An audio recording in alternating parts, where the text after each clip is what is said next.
žmonės pas mus visada išsirinka automobilį širdim. Mašinų amžius, ką perka lietuviai? Tas leasingas tai tapo labai lengvas ir paprastas būdas. Kaip yra su automobilių kainom apskritai šiuo metu rinkoje? Norisi visada išsiskirti, dar esi jaunas, norisi kažko įdomesnio. Sveiki, čia podcastas InBank kalba apie mašinas, naujas ir pavažinėjusias, brangesnės ir labiau įperkamas. Šiąsyk pabendrausim su Artiom Prilėpski, jis InBank automobilių finansavimo vadovas. Sveiki, Artiom. Sveiki, laba diena. Kokia dabar yra rinka? Kas ko ieško, kas ką perka? Ką jūs pastebit kaip ekspertas? Pirkėjai dažniau dairosi tautovežių įvardyjamo kokio Passato dyzelino su 1.9 varikliu ar kažko įdomesnio. Ką žmonės perka šiais laikais? Šiaip tas dalykas tai labai pasikeitė nuo Passato laikų 1.9 dyzelio. Šiaip apskritai, jeigu dabar pasižiūrėsim, kas važinėja Lietuvoje gatvėse, tai pastebėsim labai paprastą tendenciją.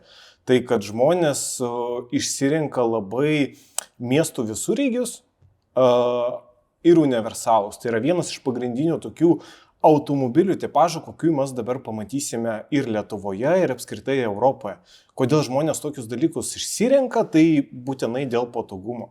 Nes iš esmės žmonės, kada išsirenka visureigį arba universalą, tai tu gauni visko, ko tau reikia. Nesvarbu, koks tavo yra gyvenimo būdas, bet tokie automobiliai realiai padengia visą spektrą tavo, ko tau reikia iš esmės.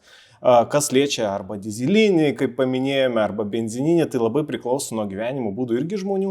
Tai pavyzdžiui, jeigu žmogus gyvena mieste, tai dažniausiai išsirinka arba benzininį automobilį, kaip ir šiais laikais labai yra aktualu, tai elektrą irgi išsirenka. Taip. Jeigu žmonės važinėja dideliais atstumais, išsirenka dyzelį ir taip toliau. Labai stipriai priklauso nuo klientų, bet jeigu pasižiūrėti nuo bendrą masę, ką mes matom, tai yra visureigiai, vidutinio dydžio universalai, dyzeliniai, elektriniai ir hibridai šiuo metu. Bet aš taip įsivaizduočiau, kad tas universalų arba visureigių miesto, tokių parketinių, ar kaip jie vadinasi, populiarumas yra dėl to, kad ir daiktai telpa susidėti, ir šeima telpa, ir žiūrėk, dar galingesnį automobilį, jeigu nusipirksi, tai dar ir jo dinamika yra pakankamai gera, kad tu jaustumėsi gerai kelyje, užmiestyje, pavyzdžiui.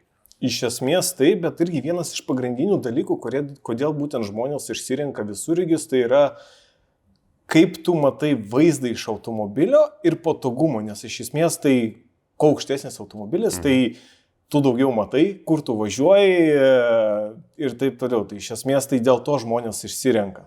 Bet mieste manevruoti su tokia mašina yra gerokai sudėtingiau negu su kokiu nors mažesniu hatchbacku arba sedanu kompaktišku. Tikrai taip, bet tada iš esmės ir atsiranda tas dalykas, ko būtent klientui norisi. Jeigu mes kalbam apie bendrą masę tų žmonių ir klientų, tai pagrindinis dalykas vis tiek žmonės nori kažko didesnio, patogesnio ir iš esmės tokį kaip šveicariško peilio principų automobilį, kad jis atitiktų visais kriterijais. Tai tokį dalyką tai papuola grinai automobiliai, tokie vidutinio dydžio visureigiai arba universalai. Bet aš taip įsivaizduoju, kad ta tendencija yra tokia pati, nežinau, jau kokius 30 metų ar daugiau, nes, turbūt nepradėjom gal pirkti daugiau sportinių kokių automobilių ar, nežinau, ko širdutė geidžia, maždaug galingas variklis ir visiškai nesvarbu, nes aš ką girdžiu, tai talpus automobilis šeimai ir taip jau, 30 metų tikrai daugiau ta tendencija tokia pati. Taip, iš esmės klientai, renkasi praktiškumą. Čia jeigu kalbant apie pagrindinį automobilį, nes dažniausiai kaip jeigu šeimos yra, tai dažniausiai būna 2 automobiliai, tai vienas automobilis būna tas praktiškas dalykas, kur mes visur galime naudoti, antras automobilis visada būna, kaip sakom, prie širdies. Tas, kuris gali būti arba sedanas, arba kažkoks hatchbackas sportinis, arba kažkas tokio įdomesnio. Tai vis dėlto dažniau turbūt perkama galva, o ne širdimi, bet jeigu yra, pavyzdžiui, antras automobilis arba yra tiesiog tokia galimybė turėti ką nors papildomai, tada jau ir išsirenki to, kas širdis geidžia ir jeigu dar galimybės leidžia, tai iš vis gerai. Tai faktas, kad gerai, bet kas liečia būtent, ar mes perkam širdim arba galvą ir būtent iš Lietuvos rinkos perspektyvos ir apskritai, kaip vyksta dabar tie pirkimai rinkoje, tai žmonės pas mus visada išsirinka automobilį širdim, nes visų pirma mes turim pajausti tą malonumą iš automobilio. Mums turi tas dalykas patikti, mums turi patikti, kaip automobilis važiuoja, koks jausmas, jo dinamika ir taip toliau. Bet tada pas mus įsijungia galva ir mes tada pradedam žiūrėti, kokia yra komplektacija, gal kažkokį variklį kitokį reikia pasirinkti ir taip toliau. Tai labai, sakyčiau, pradėjo panašėti požiūris kaip Olandų rinka, kad mes iš esmės išsirenkam automobiliai, kurie labai patogus, ekonomiški, tiesiog jie nėra super dinamiški. Tai toks dabar rinkos ir dėsnis ir yra. Tai gal kartu ir ekonomiški, jeigu žmonės racionalūs, tai ir čia tas ekonomiškumo dar momentas yra ko gero svarbus. Tikrai taip, yra svarbus tas dalykas, bet irgi labai priklauso nuo kliento tipažo ir pirkėjo. Nes, pavyzdžiui, jeigu mes paliesim tokį dalyką kaip koks pirkėjas ką perka, tai šiaip labai matom stiprią koreliaciją su jaunesniais pirkėjais ir vyresniais pirkėjais. Jie skiriasi. Labai stipriai skiriasi iš tikrųjų, nes labai gera tendencija matosi su jaunesniais pirkėjais. Jie visada išsirenka automobilį būtent emociją, nes norisi visada išsiskirti, dar esi jaunas, norisi kažko įdomesnio, parodyti, gal statuso net kažkokio parodymo simbolis. Vyresnėje amžiaus žmonės visada išsirenka grinai praktiškumo. Ir būtent iš tos pusės, koks jų yra gyvenimo būdas, kaip jie gyvena, ko jiems reikia, tai ir matom tą tendenciją. O paskui tų jaunuolių amžius keičiasi, jie tampa vyresni ir mašinos. Atsiranda šeimos, atsiranda vaikai, atsiranda šuniukai, augintiniai, kelionės ir taip toliau ir aišku, tada jau ir keičiasi tas automobilis. Gerai, mašinų amžius. Ką perka lietuviai? Naudotus automobilius, labiau naujus, ką bent jau jūs, iš Inbank perspektyvos pastebėt, ar tie automobiliai yra 5 metų ar 10 metų senumo, nes berods, remiantis ten regitros duomenimis, aš tiksliai nepacituosiu, bet vidutinis automobilio amžius Lietuvoje yra berods 13 metų ar kažkiek tai panašiai. Taip. Tai kaip tas autoparko amžius atrodo dabar? Šiaip į tą autoparko amžių galima žiūrėti, bet Lietuvoje mes matom labai stiprią tendenciją, būtent, kad žmonės išsirenka automobilį, bet ne metus. Nes iš esmės automobiliai kaip yra gaminami, tai yra kažkoks modelis, kuris yra gaminamas nuo N laiko iki kažkokio laikotarpio. Tai lietuviai labai stipriai išsirenka būtent modelį, kurie jiems patinka ir tada žiūri komplektaciją, kokia jiems patinka. Ir iš esmės iš perspektyvos finansavimus, jeigu mes pasižiūrėsim labai sausus duomenis, tai klientai išsirenka greičiausiai ne pagal automobilio amžių, bet pagal jo kainą rinkoje. Tai iš esmės, kaip pavyzdžiui, mes galim išsirinkti labai naują automobilį, Divietą, ten pavyzdžiui iki 3 metų, bet jis bus su niuansais.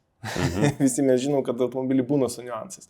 Tai žmonės iš esmės renkasi grinai pagal jų galimybę įpirkti tą automobilį, aptarnauti tą automobilį, gyventi su to automobilio arba finansuoti su to automobilio. Tai jeigu imti mūsų statistiką, tai sakyčiau, mūsų klientai apie 90% tai perka naudotus automobilius.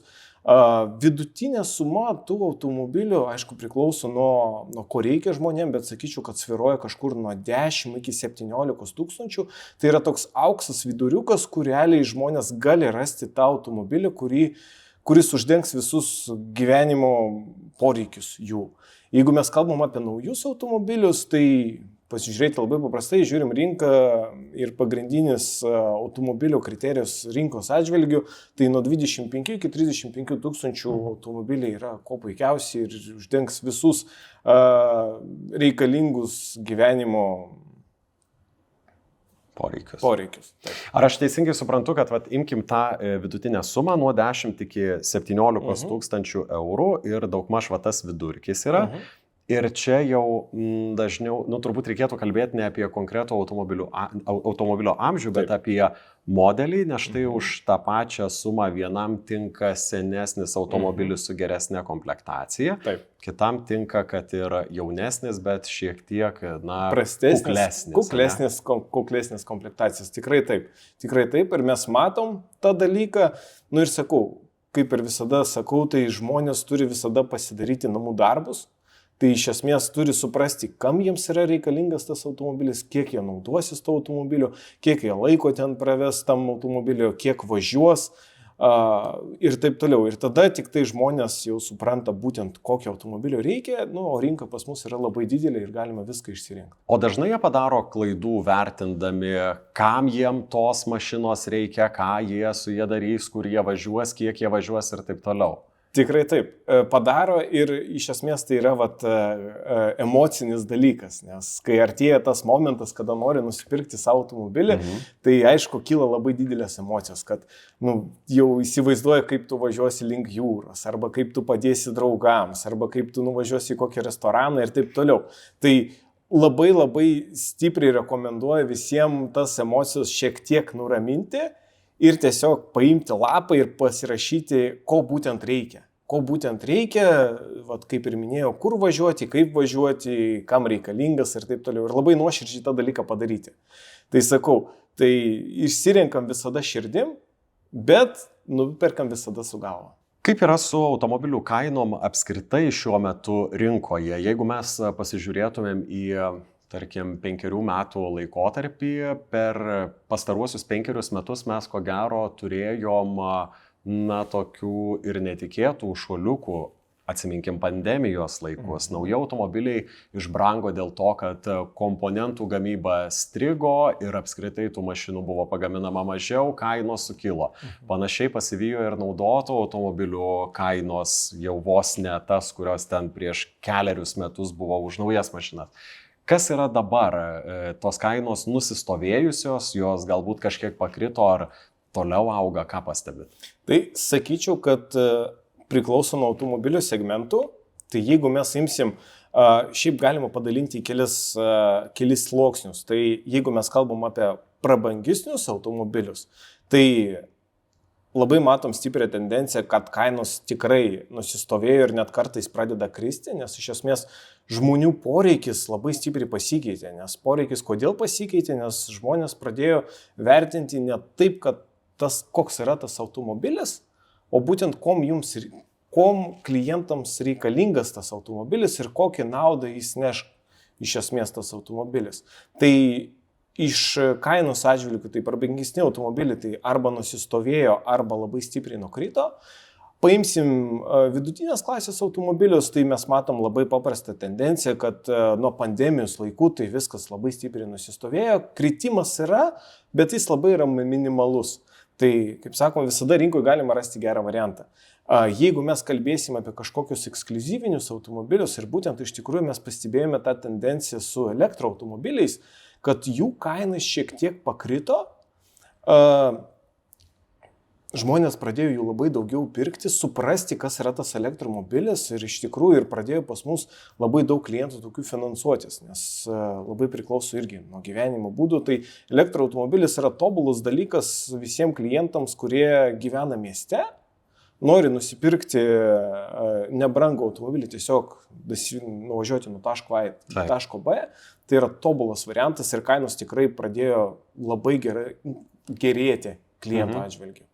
Bet gal ir infrastruktūra atsirado patogesnė žmogui. Kitas dalykas, kad daugybė žmonių, kurie gyvena individualiuose namuose ar kotedžuose, jie turi saulės elektrinės, jie turi tas stoteles, jie gali juos įkrauti pakankamai pigiai. Ar aš teisingai suprantu, kaip tikrai veikia viskas? Tikrai taip, iš tikrųjų ir vis tiek matom įdomias tendencijas rinkoje, ir dėl kuro kainų, ir dėl komponentų kainų skirtingų automobilių, tai yra dalių. Tai matom augimo tendenciją šitam sektoriuje ir žmonės pradėjo žiūrėti, kaip galima iš esmės sutaupyti. Nes vis tiek, jeigu žmogus finansuojasi automobilį, tai jis pakankamai supranta, kiek tas automobilis kainuos jam per mėnesį. Iš finansinės pusės taip pat ir žiūri į kaštus. Tai iš esmės, tai kaip ir minėjote, tai automobilio pakrauti namuose, liaudiškai tariant, yra visada pigiau. Ir aišku, iš infrastruktūros pusės tai irgi atsirado daugelį ir stotelių. Tai iš esmės mes gyvenam Lietuvoje, maksimalus atstumas yra grubiai kažkur apie 300 km, kurį galima per dieną nuvažiuoti, tai drąsiai galima viską padaryti.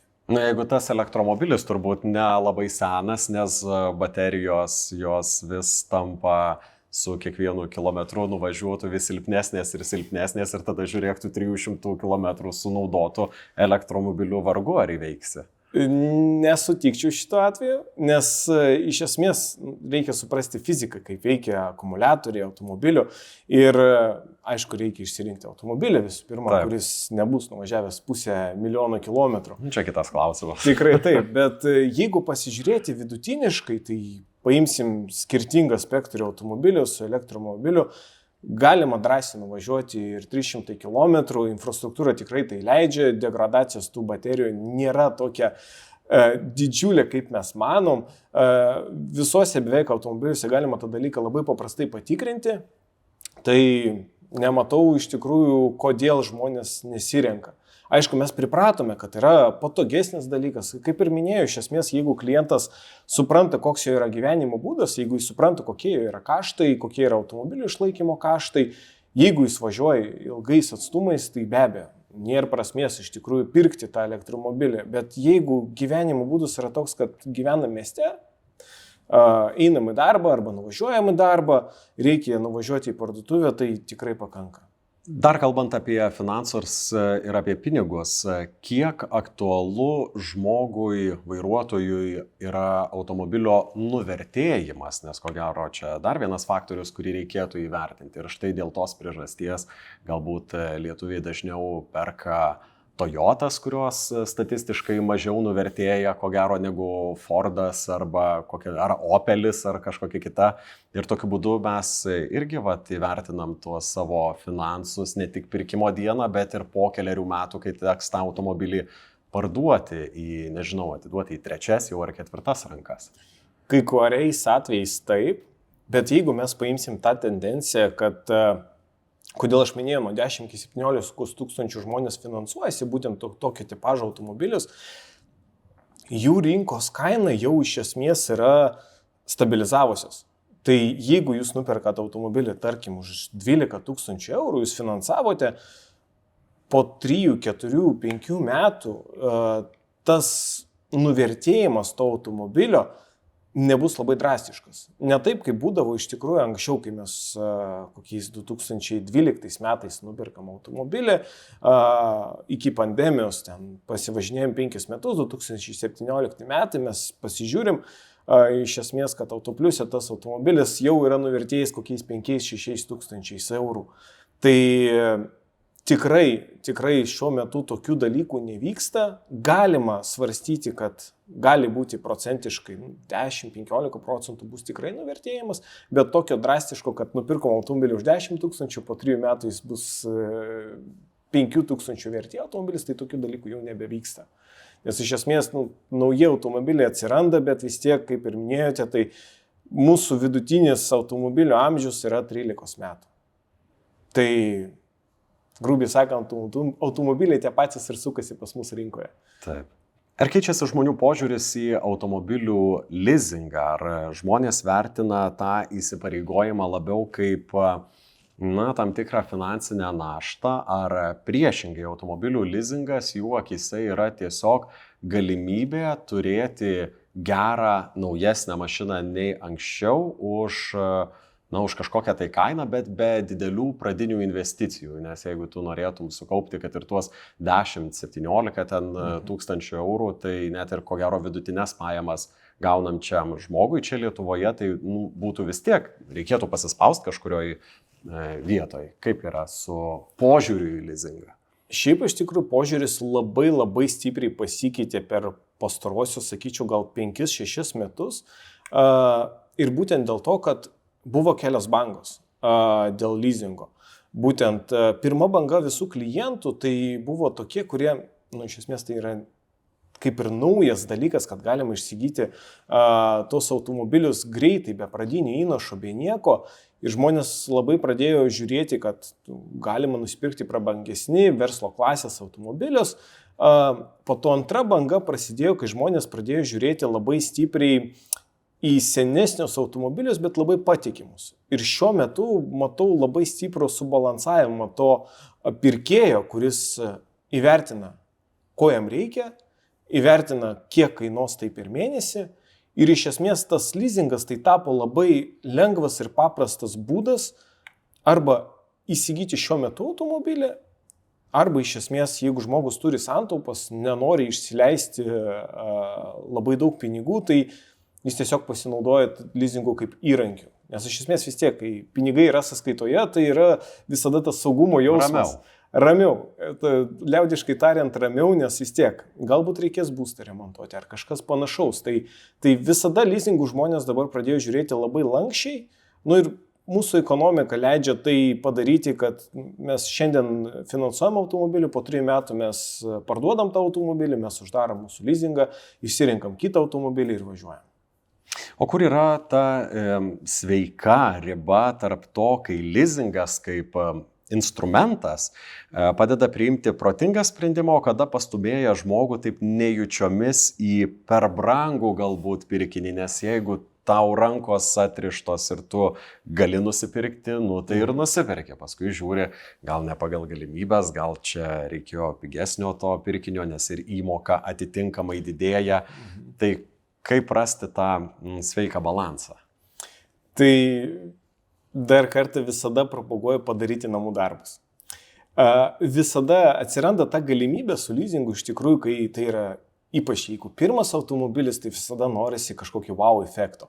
Gauti tos emocijos, gauti, kad tai yra naujas mano daiktas, su kurio galėsiu važinėti visur, visada ir grubiai sakant, mes visada fokusuojamės, kad tas dalykas kainuos tik tai fiksuota mėnesinį įmoką. Bet vienas yra niuansas, kad atsirandagi ir kaštai automobilio, atsiranda draudimai ir taip toliau. Tai visada propaguoja, kad žmonės padarytų tos namų darbus, pasižiūrėtų, ko būtent reikia. Ko būtent reikia ir tikrai, kada mes padarom nors labai minimalų, praleidžiam vakarą, tiesiog pasižiūrim arba TikTok, nes dabar informacijos yra be galo daug. Tai išsirenkam, ko būtent reikia, pasižiūrim apžvalgas, pasižiūrim, gal pas draugus paklausim, kaip tas yra automobilis ir tas žingsnis vienintelis, kur mes galim praleisti tiesiog vieną vakarą, jau apsiribos mūsų nuo to šuolio į tą prabangų automobilį su labai didelė įmoka ir taip toliau. Tai sakyčiau, kad realiai taip ir keičiasi požiūrį žmonių, kad leasingas yra nuostabus dalykas, kad įsigyti kažkokią prekę arba automobilį šiuo atveju, bet visada reikia suprasti, kam to reikia. Kilo toks klausimas, jūs beje finansuojate senus automobilius, kuriems, įsivaizduokim, ten 30 metų, galbūt 40 metų, kurie turi istorinį statusą, nes kodėl aš prisiminiau, čia buvo užsiminta apie tą TikToką ir dabar toks yra lyg trendas, lyg tokia mada, jauni žmonės. Jie perka automobilius iš 80-ųjų, iš 90-ųjų, ieško geresnės būklės, vien tik dėl to, kad galbūt prisimena tais 90-aisiais tėvai su Ford Sierra važinėjo, tai ir aš dabar noriu maždaug. Ar yra tokia tendencija ir ar tai galima leasinguoti tokį daiktą, kuris yra jau iš principo labai senas? Tai tas visas judesys vadinamas yra young timeriais. Tai labai fainas, aš kaip pats automobilių žmogus, tai labai fainas dalykas ir tikrai mes galim drąsiai finansuoti. Jokio skirtumo iš tikrųjų, koks tai yra automobilis, jeigu žmogus nori to dalyko, jeigu jam kelia tos emocijos arba tai nėra jo pagrindinis automobilis, nes vis tiek, mes turim suprasti, jeigu tai yra senesnis automobilis, atitinkamai reikės arba pačiam padarbuoti su to automobiliu, arba kažkur vežti, kad kažkas pasidarbuotų su to automobiliu. Bet iš esmės, labai faina tendencija, tikrai turim tokių klientų, kurie tikrai finansuojasi, ir grubiai sakant, mes galim pasižiūrėti, pasiskaičiuoti, tai ta finansinė našta, jeigu turėti tokią nuostabų emociją, nėra didelė, visiškai. Tai aš visada už tokius dalykus, jeigu aišku leidžia. Gerai, ar galite įvardinti realiai seną automobilį, kurį teko finansuoti, ką žmogus nupirko, jeigu pavyksta prisiminti? Pavyksta prisiminti, tai buvo Rolls-Royce'as 1969 metų. Žmogus pas mus finansavosi už 17 000 eurų.